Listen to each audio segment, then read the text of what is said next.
BSF Meghalaya organized a mega medical camp under Civic Action Program at Holy Cross School, Umkyang, East Jaintia Hills.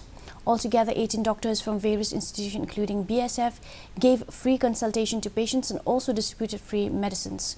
The medical camp was inaugurated by Dr. J. Sinha, DIG Frontier Headquarter Meghalaya. BSF also distributed computers for schools in the presence of Abhilash Barnwal, Deputy Commissioner, East Jaintia Hills District, and Sanjay Sharma, Commandant 172BN BSF.